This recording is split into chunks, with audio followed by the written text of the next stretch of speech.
Hey there, boys and girls. Today we're going to learn about a very special man named Abraham. Are you ready for an amazing adventure? Let's go. A long, long time ago, God called out to a man named Abram. Can you imagine hearing God's voice? Wow. God told Abram to leave his home and go to a new land. That must have been scary, but Abram trusted God. He packed up his things and set off on a big journey. Now, here's the exciting part. God made a wonderful promise to Abram. He said, I will make you into a great nation. I will bless you and make your name famous. Isn't that incredible? God wanted to do amazing things through Abram. But there was a problem. Abram and his wife Sarah were getting old, and they didn't have any children. How could Abram become the father of a great nation without kids? Well, that's where faith comes in. Abram believed God's promise, even when it seemed impossible. That's what true faith looks like. God was so pleased with Abram's faith that he made a special agreement, called a covenant, with him. God even changed Abram's name to Abraham, which means father of many. He told Abraham to look up at the night sky. Count the stars, God said. That's how many descendants you'll have. Can you imagine having as many grandchildren as there are stars? That's a lot. Abraham and Sarah waited and waited for a child. They got older and older, but still no baby. Then, when Abraham was 100 years old, that's really old, something amazing happened. God gave them a son. They named him Isaac, which means laughter, because they were so happy and surprised. But then came a really big test.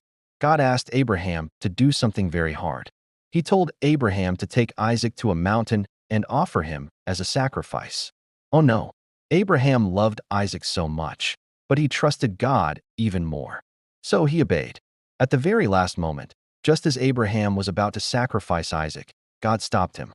Instead, God provided a ram for the sacrifice. Phew! God was testing Abraham's faith, and Abraham passed the test.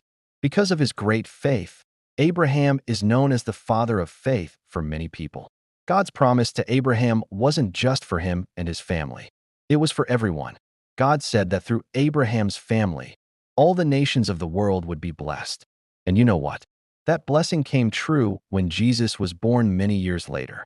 Jesus is part of Abraham's family, and through him, God blesses the whole world.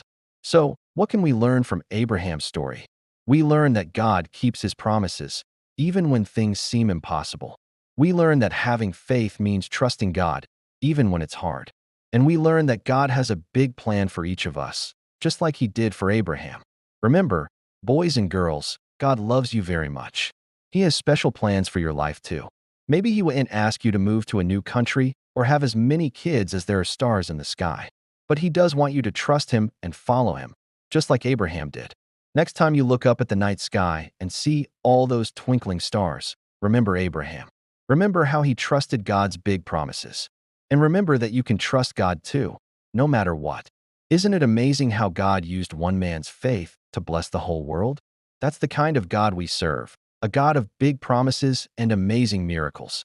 So, let's be like Abraham. Let's trust God, follow him, and see what wonderful things he will do in our lives.